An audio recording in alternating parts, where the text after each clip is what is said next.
Among planets from Mars out, 6. Stations of planets. Stationary planets appear to stop in the heavens and change direction. They are considered more powerful than planets in apparent motion relative to the Earth. In secondary progressed charts, a day for a year, the effect of a planet making a station is quite pronounced. I can find no mention of stationary planets in Raphael's 1910 text. Ptolemy in the Tetrabiblos, however, notes that with regard to mundane predictions, the most distant planets Saturn, Jupiter and Mars furnish portentous indications when stationary. Raphael explains each of these charts in the following paragraphs. Figure 6. The four cardinal ingresses, solstices and equinoxes. 1. Quarterly figures. These are maps erected for the times of the entry of the Sun into the four cardinal signs of the zodiac, viz., Aries, Cancer, Libra and Capricorn. Each of these figures, which are termed ingresses, rules for a certain specific period according to the sign which is rising at the moment of the Sun's ingress into each sign. If a cardinal sign rises, the figure has rule for 3 months only. If a fixed sign rises, then it influences the whole of the entire 12 months following. If a common sign rises, then it has influence for the ensuing 6 months.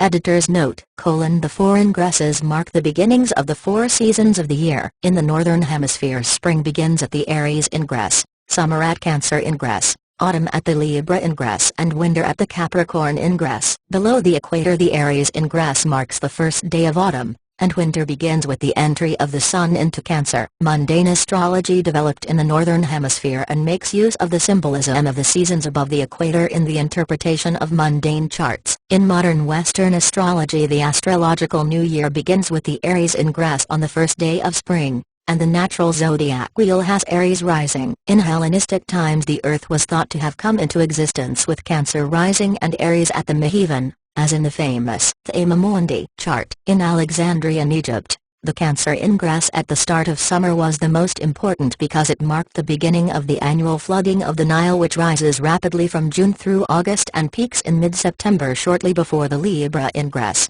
2. Lunations. These are figures of the heavens erected for each new and full moon during the year. They are judged in a twofold way. First, according to the planetary positions and aspects in the figure for each new and full moon, and secondly by referring the planetary positions at the moment of each new and full moon to the previous quarterly figure. The quarterly figures are, as it were, the hour hand of the clock, while the lunations act as the minute hand. As to whether the new moon or full moon is stronger, is a matter of experience, but it is generally considered that if a new moon fall nearest to the Sun's entry into Aries, each succeeding new moon during the year is considered, but if a full moon fall nearest to this particular ingress, then the succeeding full moons should have preference. Their period of influence is only 1 month. Editor's note: H.S. Green, 10, born September 16, 1861, was a contemporary of Raphael who published a competing book on mundane astrology in 1911, in which he takes issue with some of the teachings in Raphael's 1910 book on the same topic. Green, who was an associate of Alan Leo, considered the new moons of the year as next in significance to the 4 ingresses. He regarded full moons to be inferior in importance to the new moons unless the full moon was a lunar eclipse. A useful calculator of the dates of new and full moons can be found at http://moonsighting.com/paragyapogee.html. Green suggests first studying the new moon chart to see if the Sun-Moon conjunction falls close to, or strongly aspects, any of the planets in the chart. A planet so aspected will be important. In addition, any angular planet in the new moon chart will assume significance. If no planets are angular or connected to the zodiac degree of the new moon by a major aspect, then the lunation will not be of great importance. The influence of a new moon lasts until the next new moon unless it is an eclipse. Next, Green compares the zodiac degree of the new moon to the ingress chart of the quarter of the year in which the lunation occurs. If the new moon closely aspects an angle or a planet of the ingress chart by a major hard aspect, conjunction, square, opposition, then the lunation will be strongly felt. He gives the example of the death of King Edward VII, who died on May 6, 1910 during the month of the new moon, at 19 Aries 08, of April 9, 1910, this new moon conjoined ingress Saturn at 22 Aries 54 in the Royal 10th house of the March 21, 1910 Aries ingress chart. Though green does not mention it, in the new moon chart Mercury at 23 Aries 27 closely conjoins ingress Saturn. Mercury here rules the 10th house of the monarchy and the 8th house of the king's death. Pluto, considered by many modern astrologers to be the ruler of the Scorpio ASC, lies in the 8th house of death. In addition, Mars is the ASC ruler of the new moon chart and closely conjoins the cusp of the 8th house. Mars is also the dispositor of the new moon and of the Aries ingress Sunday. The dispositor of a planet is the ruler of the sign which the planet occupies. Green notes that in the UK Halley's Comet was first able to be seen with the naked eye on April 25, 1910 in the 28th degree of Pisces. The comet was conjunct the Mach and the Sun of the Aries ingress chart. King Edward VII died 11 days after Halley's Comet became visible in the UK, though it had been observed by telescope much earlier. Figure 7 Bust of Edward VII. Figure 8 New Moon April 9, 1910 surrounded by Aries ingress 1910 London. In 1910, the new moon took place on April 9, at 9:24 and 47 seconds p.m. in London. The Aries ingress occurred in the UK on March 21, at 12:02 and 52 seconds p.m. King Edward VII died on May 6, of 1910. 3. Solar eclipses. These are figures erected for the time of new moon at any particular solar eclipse. They should not be calculated for the time of central eclipse, but for the exact moment of new moon. These figures are very important. They have a specific influence of their own lasting for as many years as the eclipse is hours in length. Their effects are most powerful in those countries where the eclipse is actually visible, and also in those countries and cities ruled over by the sign in which the eclipse falls. Certain specific effects are attributed to the action of solar eclipses in the 36 decanates of the zodiac, and these are given in detail in a later chapter. Editor's note: Ptolemy believed that the duration of the astrological effects of a solar eclipse lasted for as many years as the number of hours the sun was obscured during the eclipse, and the duration of the astrological effects of a lunar eclipse endured as many months as the number of hours the moon was obscured during the eclipse. H.S. Green takes issue with Ptolemy and writes that some of the effects of an eclipse are manifested immediately, just as is the case with new moons and solar ingresses, and the period of duration seems seldom to extend over more than 1 year, and may be less than this. 11. My own experience with eclipses in mundane charts agrees with Green's observations that some effects of an eclipse can manifest immediately. In an online forum with other astrologers in mid-November of 1990, I predicted that President G.H.W. Bush would go to war against Iraq around the time of the upcoming new moon solar eclipse on January 15, 1991. Shortly after this eclipse, Operation Desert Storm started on January 17, 1991 when United States-led coalition force of 30 nations in an air war on Iraqi forces both in Kuwait and on targets in Iraq proper. The war lasted 38 days. The solar eclipse took place at 25 Cap 20. Conjunct transiting Saturn at 27 Cap 25 and also conjunct the USA July 4, 1776 Pluto at 27 Cap 33. The solar eclipse falling on the natal USA Pluto symbolized the nation's involvement in the coercive use of powerful force. The conjunction of Saturn and Pluto is a symbol of irresistible overpowering changes. The accompanying chart shows the solar eclipse of January 15, 1991 in Washington,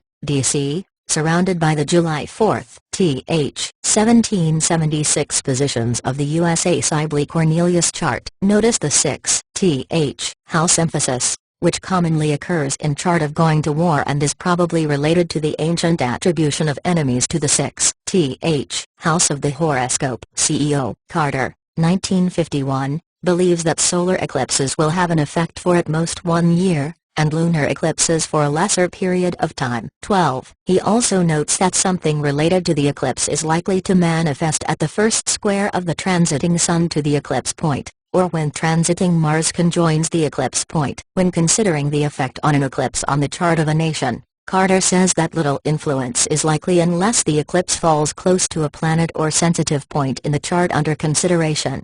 Figure 9 Solar eclipse January 15, 1991 surrounded by Cybele Cornelius USA chart. The new moon solar annular eclipse occurred at 6:49 and 38 seconds p.m. EST in Washington, D.C. The Cybele Cornelius chart is cast for July 4, 1776 at 4:52 and 41 seconds p.m. LMT in Philadelphia. Ebenezer Cybele, 1751 to 1799. Was a British physician and astrologer who published a USA chart cast for about 5:10 p.m. LMT in Philadelphia. H.S. Green also said that the degree of the zodiac where the sun falls in a solar eclipse, or where the moon falls in a lunar eclipse, is considered unfortunate or malefic because it represents a point of a heavy strain in the system. Green agrees with Raphael that an eclipse is most strongly felt in those regions of the Earth where it is visible and is also felt at locations ruled by the zodiacal sign in which the eclipse takes place. Unlike Raphael,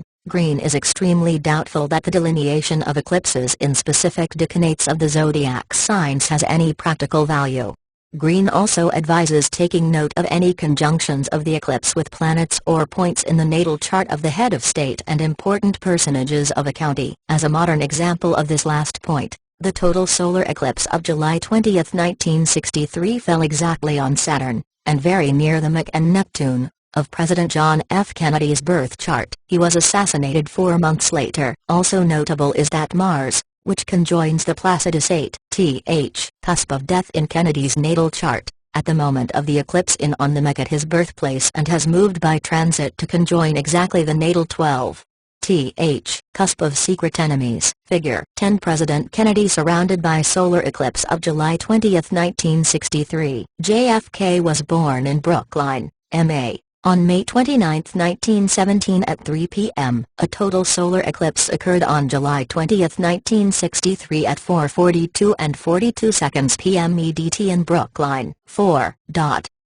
Lunar eclipses. These are figures erected for the time of lunar eclipses, which are in reality full moons, and the exact moment of full moon is taken, not that of the middle of the eclipse. These figures are important, but less so than solar eclipses, and they have a period of action extending over as many months as the eclipse's hours in duration. Their effects, like solar eclipses, are chiefly to be observed in those countries the eclipse is visible, and in those places ruled by the sign in which the eclipse falls. A list of the specific effects of each lunar eclipse in the various decanates of the zodiac is given in a later chapter. Figure 11 Conjunction of Moon, Venus and Jupiter, at bottom, as seen from Sao Paulo, Brazil, December 1, 2008, 13:5. The conjunctions and oppositions of the planets Mars, Saturn, Jupiter, Uranus and Neptune. These are figures erected for the time of the conjunctions and oppositions of these planets, and the house and sign position of such conjunctions and oppositions are to be noted. They are extremely important configurations, as their effects are very pronounced and lasting. They will be dealt with specially in a later chapter. Figure 12 Conjunction of Uranus, Neptune and Pluto 576 BC Athens. The grand conjunction of the three outermost modern planets Uranus, Neptune and Pluto in Taurus occurred on 28 March 576 BC. The chart here is cast for 7:09 and 37 seconds p.m. LMT in Athens, Greece. This is such a rare conjunction that the three planets involved have not been as close to each another during the past 3,000 years. This conjunction appears to have had an enormous and lasting cultural impact on the civilized world. It correlates with the founding of some of the world's great religious, political and philosophical movements.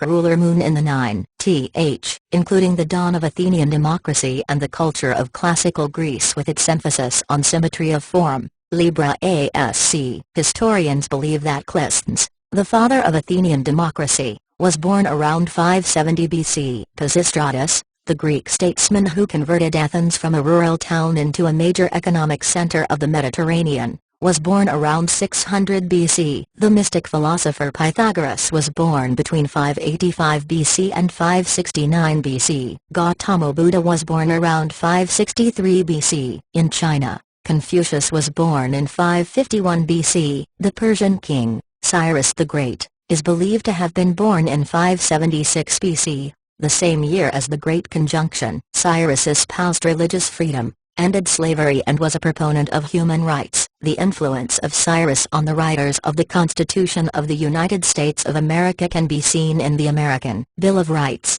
Interestingly, the grand conjunction of Uranus, Neptune and Pluto occurred at 12:26 and 37 seconds p.m. LMT at the coordinates of Philadelphia, where the Founding Fathers signed the Declaration of Independence and the United States came into being as a nation. In the Philadelphia chart with an ASC in the 24th degree of Cancer and an Mech in the 7th degree of Aries, the grand conjunction takes place at the cusp of the Placidus 11th house cusp, traditionally associated with human rights in mundane astrology. See Appendix 7. Chapter 7, How to erect the mundane maps for foreign parts. As the subject of mundane astrology is principally intended for more advanced students, it is not intended to go into the matter of casting horoscopes and placing the planets therein, as these rules can be learned from the Guide to Astrology, or the Key. Once the student can erect a map of the heavens for Greenwich, the process of computing a figure for foreign countries is a very simple process, and it is particularly with this in view that the following simple rules and instructions are given. Now, as it is usually the practice, when making forecasts for the different countries of the world, to first cast the mundane map for Greenwich and compute the planets' places for this particular time, it follows that all other maps required for places other than Greenwich can be found by merely adding or subtracting the difference in time between Greenwich and the place required. The rule is a very simple one and merely consists of finding the longitude of the place required, and turning it into time at the rate of 1 hour for every 15 degrees, or 4 minutes for every degree. If the place is in west longitude, subtract this time from the right ascension of the meridian at the Greenwich map, and if east add the time, the result will give the right ascension of the meridian for the place required. Then, with this right ascension, and a table of houses for the latitude of the place, erect the mundane map in the same way as you would an ordinary horoscope. The planets' places will be the same in every map, that is to say, whatever the planetary longitudes and declinations are in the mundane map for Greenwich, they will be exactly the same for all parts of the world. As two illustrations of this simple method of erecting the mundane maps for different parts of the world, we will take the Sun's ingress into Aries for March 21st. Street, 1911. This takes place at 5 hours, 54 meters, 30 p.m. on that day at Greenwich. Editor's note: solar fire gives a time of 5:54 and 20 seconds p.m., which is used in the accompanying tables. We will then compute the same ingresses for Washington, in west longitude, and Calcutta, east longitude. Washington is 77 degrees 4, equal to 5 hours, 8 meters, 16s, and Calcutta is 88 degrees 24, equal to 5 hours, 53 meters, 56s. On casting the map for Greenwich, we find that the right ascension of the meridian, commonly known as the sidereal time, is 5 hours, 47 meters, 1s, and with the tables of houses for the latitude of Greenwich, the figure is erected. The planets' places are computed for the time of the ingress. Now, to erect the horoscope for Washington, we must subtract from the Greenwich sidereal time the difference in time between the two places, viz., 5 hours, 8 meters, 16s. As Washington is in west long, and this gives 0 hours, 38 meters, 45s. This is the sidereal time at the moment of the Sun's ingress into Aries at Washington. The latitude of Washington is 38 degrees 55 N, and with a table of houses for this degree we erect the figure of the heavens. The planets' places will be taken from the map for Greenwich without any alteration. To erect the same map for Calcutta, we add the difference in time between that place and Greenwich, it being in east longitude, and with the sidereal time thus found, and table of houses for the latitude of the place, we erect the map in the usual way, taking the planets' places from the Greenwich map as before. The sidereal time at Greenwich for the moment of ingress is 5 hours, 47 meters, 1s, and to this we add 5 hours, 53 meters, 36s, the difference between Calcutta and Greenwich, and the result is 11 hours, 40 meters, 37s. And with a table of houses for 22 degrees 33 N. The latitude of Calcutta, We erect a map. The following tabular figure shows the sidereal times and cusps of the houses, for the 3 figures used, and the planetary longitudes thereat. Greenwich, Mech 2659, 11, th, 03 La 11, 12, th, 03 Vi 31, ASC 27 Vi 40, 2, ND 21 Li 17, 3, Road 21 SC05, Washington, Mech 10 R31, 11, th, 16 Ta 52, 12, th, 23 J 47, ASC 25 CN 44, 2, ND 16 La 08, 3, Road 10 Vi 15, Calcutta, Mech 24 Vi 38, 11, th, 25 Li 34, 12, th, 22 SC 13, ASC 16 SG 15, 2, ND 17 CPO 5, 3, Road 20 AC 36. Planetary positions. Greenwich, March 21, 1911,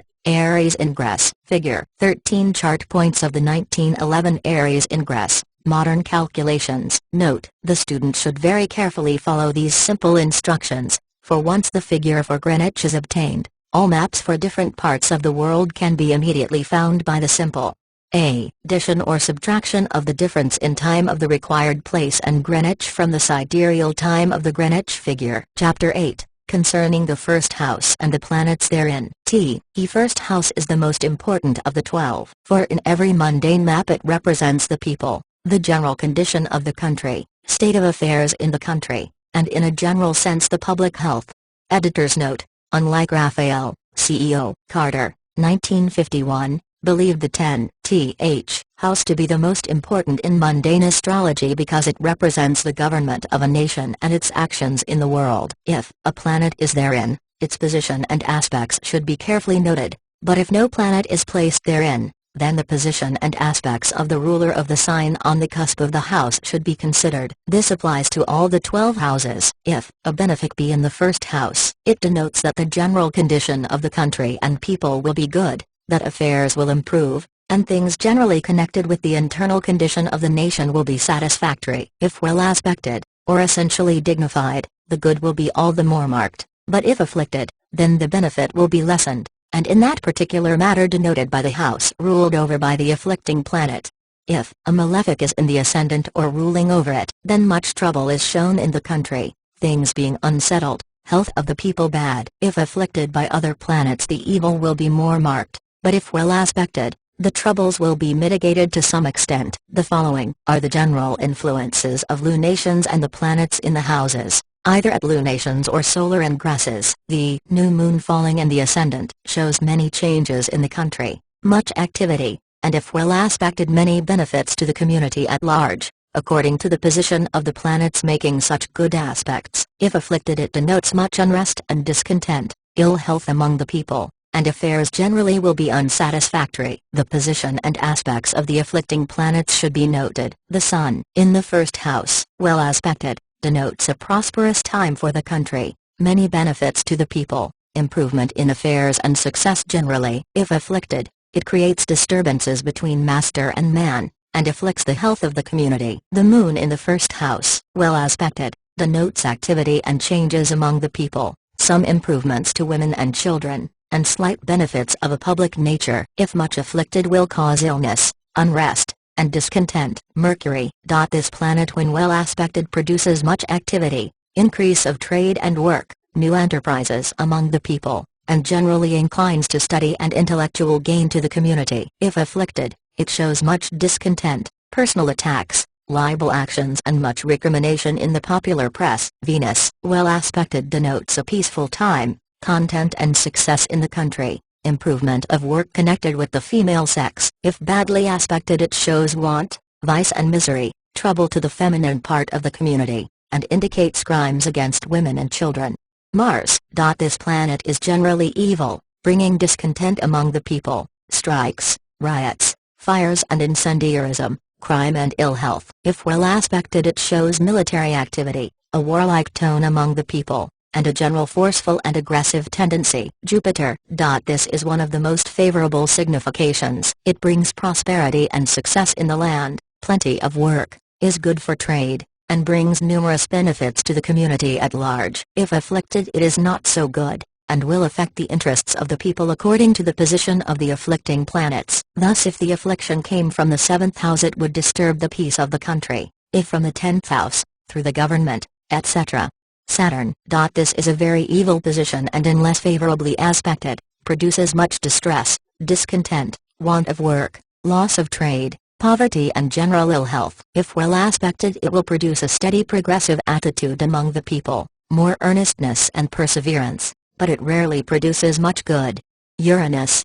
This is another evil influence denoting strikes, rioting, violence, anarchy, turbulence among the people and outrages against authority. It is usually connected with strikes, assassinations, risings against authority, and all kinds of rebellion and violent disturbances of the peace. If well aspected, it conduces to an inquiring attitude among the people, a desire for reforms, etc. Neptune.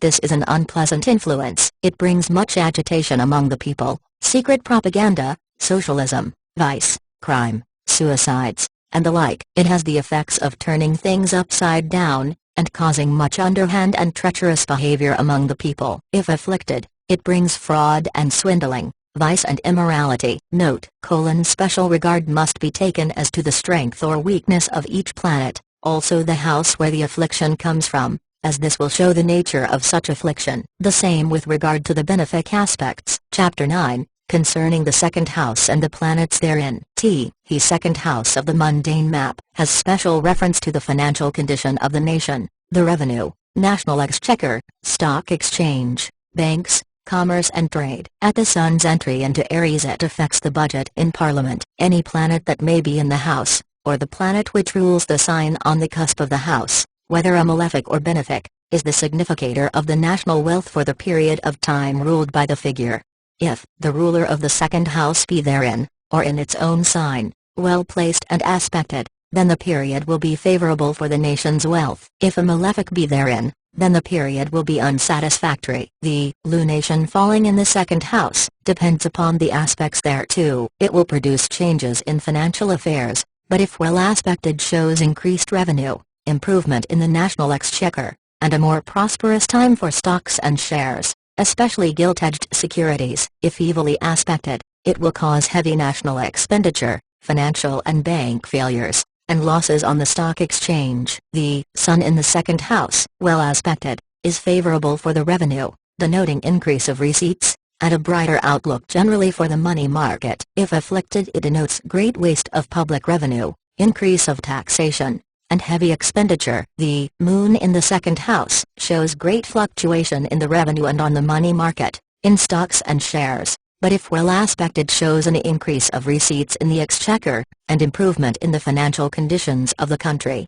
Mercury in the 2nd house denotes changes in financial affairs, and, if well aspected, gains in trade and commerce, benefits to the revenue thereby. If badly aspected, it shows losses through fraud and theft, and a good deal of sharp practice in the money market. Venus in the 2nd shows increase of receipts, and if well aspected will denote many benefits to the nation in a financial way. If evilly aspected, it denotes heavy losses, waste of the nation's finances, and is bad for banks and commercial affairs. Mars in the 2nd house shows losses on the stock exchange, panics, bank failures, and, though not denoting a diminution of the national revenue, denotes an enormous expenditure and waste of public money. Military affairs will require large amounts of money, and the revenue will be seriously affected in this way. Jupiter in the 2nd is the best influence, denoting a large increase of receipts, improvement in the national finances, success in banking and commercial operations,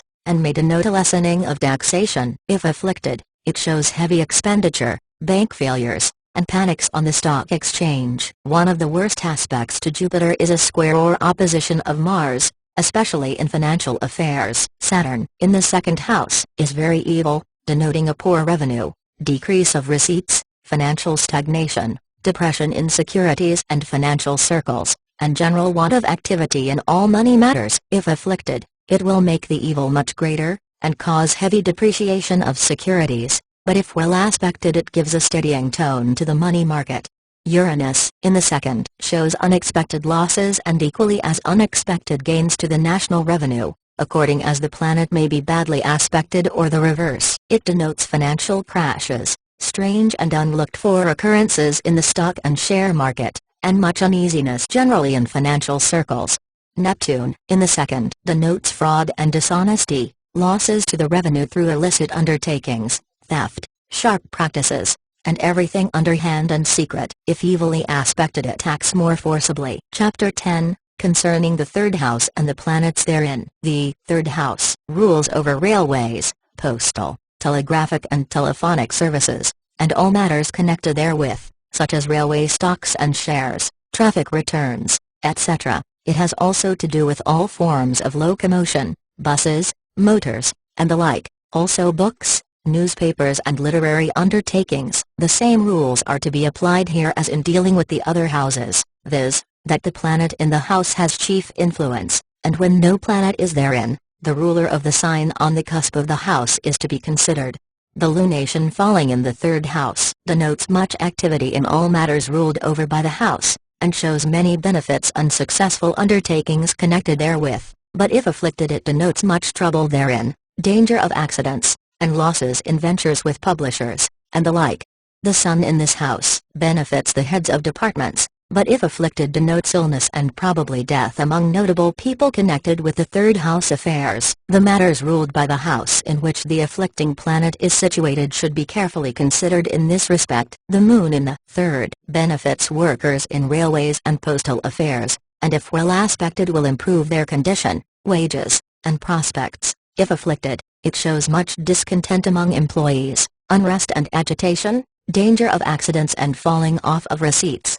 Mercury in the third benefits traffic returns if well aspected, shows an active period and increased facilities for traveling. It is especially beneficial for postal affairs, publishing concerns, newspapers, and the like. If much afflicted it denotes falling off of returns, discontent in the postal service, failure of publishers, and causes a good deal of discontent. It may also cause illness or death of noted writers, or people connected with third house affairs. Venus, in this house, is favorable, denoting improved returns, better condition of workers, etc. If afflicted, it denotes discontent, illness and death of noted writers or artists, more likely of the novelist type. It may also cause crime on railways and many unpleasant events in connection with third house matters. Mars in this house has particular relation to railways and denotes accidents and fires, heavy expenses, losses, depreciation of railway securities, and if much afflicted causes discontent and agitation among employees. It is a very evil position,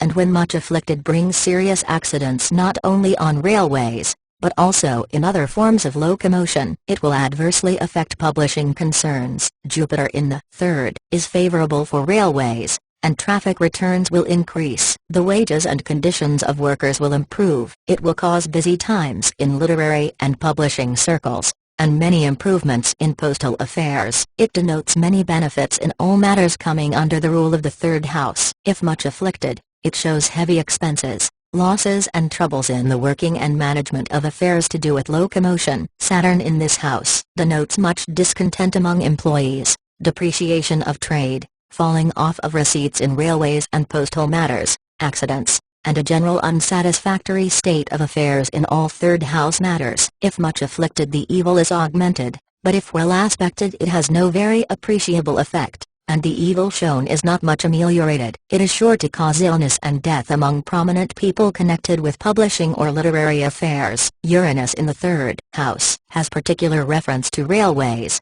telephonic and telegraphic affairs, motors, and the like. It shows accidents on the railways, explosions, extraordinary occurrences, strikes and insubordination among employees, thefts and disputes. It will bring many troubles in postal matters, and disturbs third house affairs generally. Neptune in the third denotes much agitation among employees, plots and secret movements, socialistic projects, crime and fraud, losses in trade, and falling off of returns. Cases of fraud and swindling will come to light. Chapter 11, Concerning the fourth house and the planets therein. The fourth house is another important division of the mundane map, and has rule over the land, and in connection with this we must take into consideration agriculture, crops, mines, minerals, the landed interests, mining royalties, etc. It also governs the opposition party to the government. The cusp of this house is taken specially into account in making prognostications regarding earthquakes,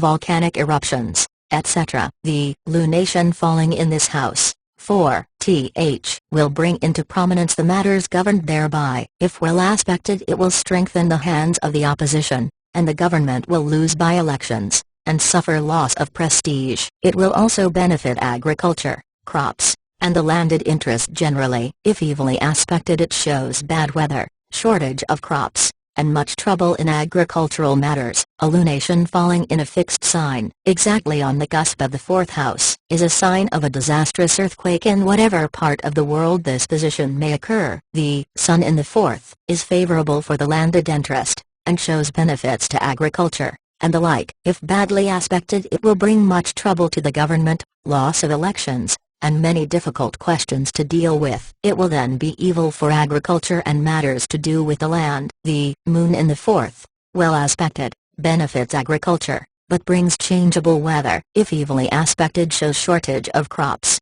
mining troubles, and is very evil for matters signified by the fourth house. Mercury, in this house, is not a very important position, unless well aspected, when it shows much activity in agriculture. If badly aspected, it denotes discontent among miners, and an unfavorable time for agriculture. Venus, in the fourth, is favorable, denoting fine weather, good crops, and success in agricultural matters generally. If much afflicted, it denotes damp and unseasonable weather, and will adversely affect crops, and matters to do with the land. Mars, in this house, is unfortunate, denoting troubles for the government, fires in public buildings, mining disasters and earthquakes. It will adversely affect land and agriculture generally. Building operations, and the property market, will suffer. If much afflicted, the evil is greatly augmented. Jupiter, in the fourth, benefits the land, landlords, agriculture, crops, and brings favorable weather. If much afflicted, and in a fixed sign,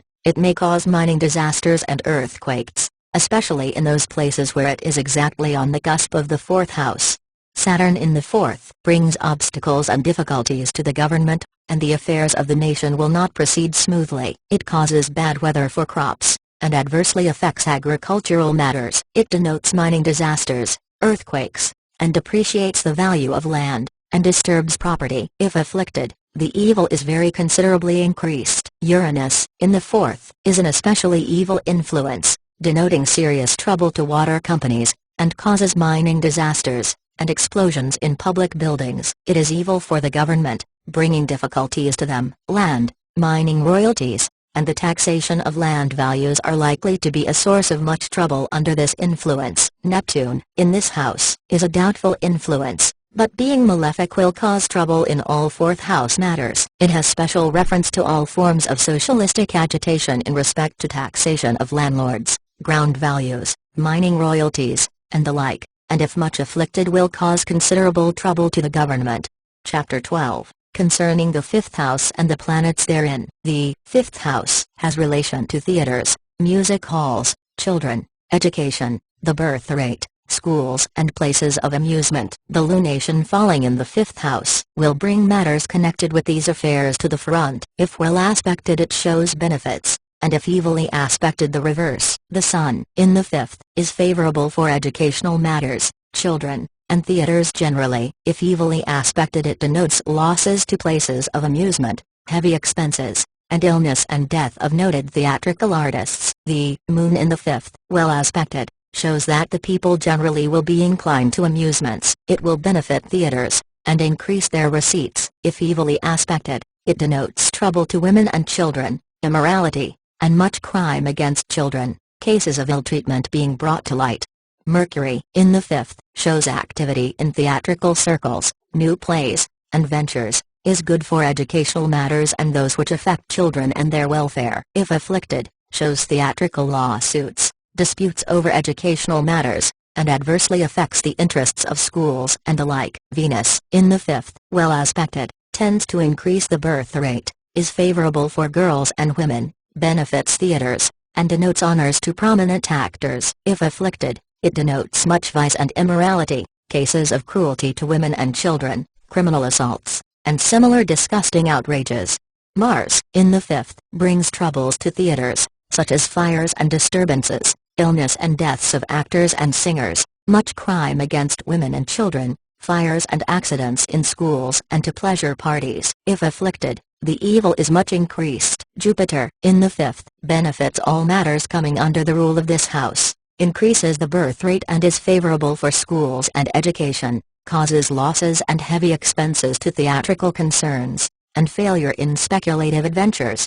Saturn, in the 5th house, lowers the birth rate, shows much trouble to women and children, illness and high mortality from disease, great depressing in theatrical circles, and deaths and indisposition among noted people in that profession. If much afflicted, it increases the evil, and causes crime against women and children, and much vice, distress and immorality. Uranus, in the 5th, causes explosions in theaters, schools and places of amusement, adversely affects educational matters, and produces much disputation therein. Many unlooked-for occurrences will take place. It also denotes disaster to children and pleasure parties. Neptune, in the 5th house, denotes much vice and immorality, increase of illegitimacy, scandals in theatrical circles, crime against women and children, disturbs educational affairs, and denotes a great increase in betting and gambling.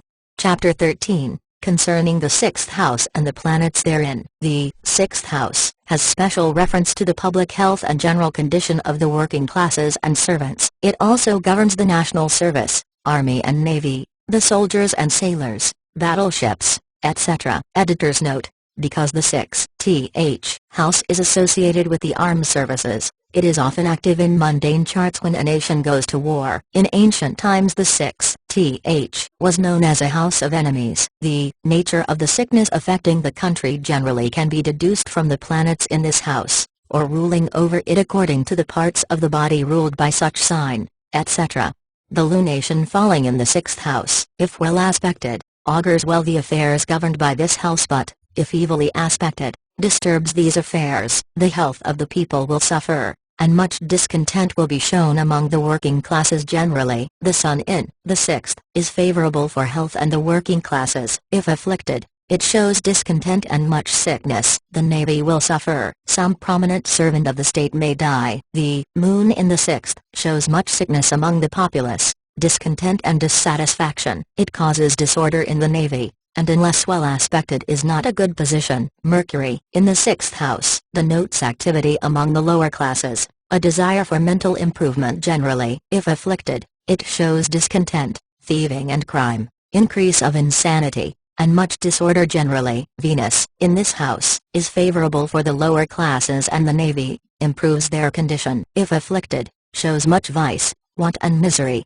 and causes much illness thereby. Mars, in the 6th, is a very evil position, denoting much feverish and inflammatory disease among the people, according to the nature of the sign in which Mars is placed. It also denotes fires and accidents on warships, and insubordination among sailors. If well aspected, the effects are mitigated, and in regard to naval affairs denotes some demonstration or naval review. Jupiter, in the 6th, benefits the public health, improves the condition of the working classes, and also shows benefits to the Navy. If afflicted, heavy expenditure in naval and military affairs. Saturn in the 6th house is a very evil position, denoting much ill health among the populace, of the nature shown by the sign occupied by Saturn, also discontent and dissatisfaction among the lower classes and in the Navy. If afflicted, the evils are more prominent and severe. Uranus, in the 6th, denotes many peculiar disorders among the people, according to the sign Uranus is in: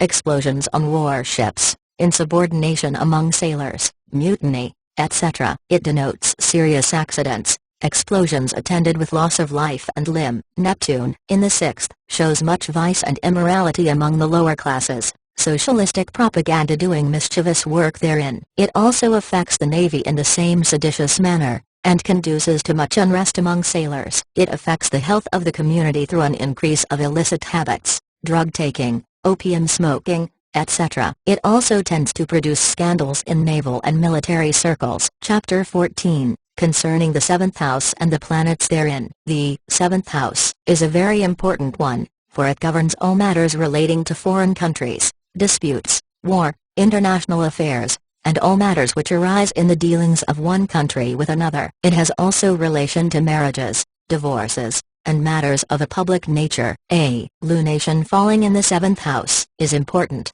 as the aspects thereto should be considered. If good, better relations with foreign powers, but if evilly aspected, disputes and complications. The sun in the 7th house will act in a similar manner, and the aspects to the sun must be considered. The moon in the 7th is favorable, denoting an increase in the marriage rate, public ceremonies, and honors to women. If afflicted, it denotes trouble in foreign affairs, scandals in home life, divorces, and many unpleasant episodes in public life. Mercury in the 7th denotes much activity in foreign affairs, and, if well aspected, treaties, commercial agreements, and successful negotiations with other powers. Diplomacy gains, and success attends the foreign policy of the nation. If afflicted, it shows double dealing with other powers, diplomatic blunders, breaking of treaties, commercial and trade disputes with foreign countries, and general disagreement in international affairs.